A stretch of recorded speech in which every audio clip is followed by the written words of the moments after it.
आपने ये गाना तो सुना ही होगा। यही वाला तो पक्का सुना होगा।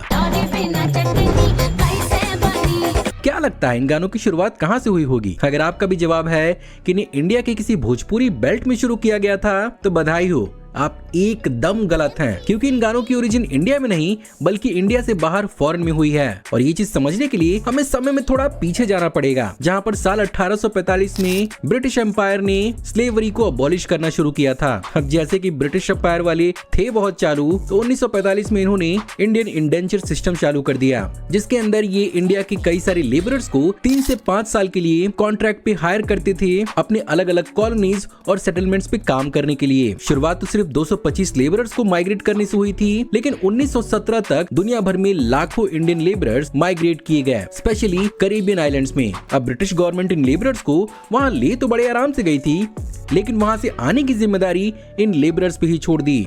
अब जैसा कि वहां से आना वहां बसने के मुकाबले ज्यादा महंगा था, 70 to 90% ऑफ द लेबरर्स वहीं पर बस गए। इन्होंने अपने कल्चर, अपने खाने और स्पेशली अपनी म्यूजिक को कैरिबियन कल्चर्स के साथ शेयर करना शुरू किया। और जैसा कि मेजॉरिटी लेबरर्स यूपी और बिहार साइड के थे, यहाँ पर यूज होने वाले कई सारे लोकल म्यूजिकल इंस्ट्रूमेंट्स भी वो अपने साथ लेकर गए थे और वो वहां पर अपने फोक सॉन्ग को गाया करते थे और धीरे धीरे करके कैरिबियन लैंग्वेज और एक्सेंट को भी इनकॉर्पोरेट करने लगे। फाइनली 1960 के जमाने तक आते आते त्रिनिदाद और टोबैगो में एक बहुत ही फेमस सिंगर हुए सुंदर पोपो, जिन्होंने दुनिया के सामने अपना सॉन्ग रिलीज किया कैसे बनी। और जैसा कि इस गाने के अंदर चटनी शब्द का प्रयोग किया गया था, इस तरह के गाने को चटनी सॉन्ग के नाम से पॉपुलर कर दिया गया और कई सारे भोजपुरी फोक सॉन्ग्स को इसी तरह से रिलीज किया जाने लगा। अल्टीमेटली 1980s के जमाने तक आते आते त्रिनिदादियन सिंगर द्रौपदी रंगुनई ने इन गानों को और भी ज्यादा पॉप और अपबीट करना शुरू किया और ये जॉनरा इवॉल्व होके बन गया चटनी सोका।